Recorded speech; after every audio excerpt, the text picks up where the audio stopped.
Hey all, thanks for checking this video out. This is the quick recap and review of Ant-Man and the Wasp movie after Quantumania dropped on Disney Plus recently. I went back to watch the first two Ant-Man movies.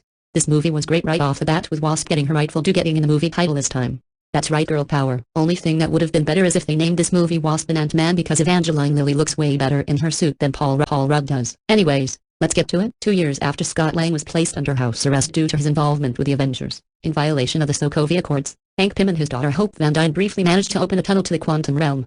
They believe Hank's wife Janet Van Dyne might have been trapped there after shrinking to subatomic levels in 1987, when he had previously visited the quantum realm. Scott had unknowingly become quantumly entangled, and now he receives an apparent message from her. I wish I was entangled with Michelle Pfeiffer, especially Catwoman Michelle Pfeiffer. With only days left of house arrest, Scott contacts Hank about Janet, despite the strained relationship they have because of Lang's actions with the Avengers.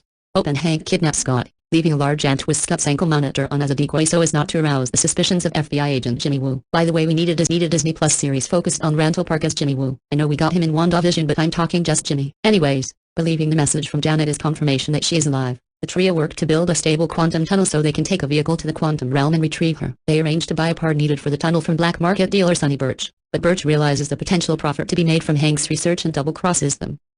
Donning the Wasp outfit, Hope fights off Birch and his men until she is attacked by a quantumly unstable masked woman. Scott tries to help fight off this ghost, but the woman escapes with Hank's slab, which has been shrunk down to the size of a suitcase. Shrinking down whole buildings is still so cool. The thing I didn't understand was how would your utilities work still? Don't your plumbing need pipes connected? Electricity? Cable? What good is a building without Wi-Fi hookup and reality here and all the other million things in the MCU world? Okay, Hank reluctantly takes Hope and Scott to visit his estranged former partner Bill Foster, who gives them a way to locate the lab. After they find it, the ghost captures Hank, Hope and Scott and reveals herself to be Ava Starr. Her father, Elias, was another of Hank's former partners who died along with his wife during an experiment that caused her unstable state. Foster enters and reveals that Ava is dying and in constant pain as a result of her condition. They plan to cure her using Janet's quantum energy, believing that this will kill Janet. Hank refuses to help them and escapes by tricking Foster to open an Altoids tin full of giant ants.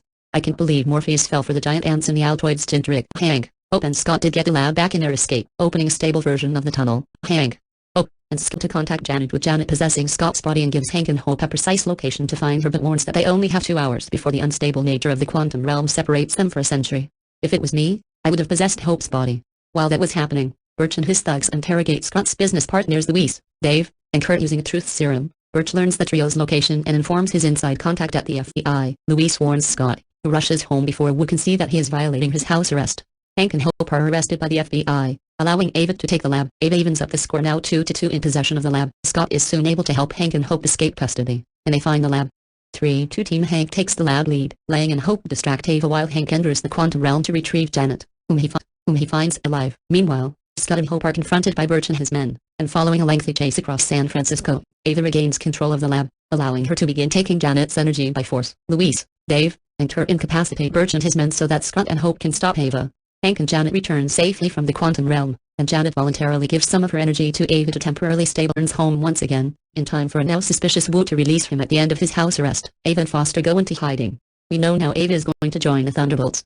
Not sure about Foster, who I last saw in John Wick 4. In a mid-credits scene, Hank, Hope, and Janet send Scott into the quantum realm to harvest quantum energy in a plan to help Ava remain stable, before they can retrieve Lang.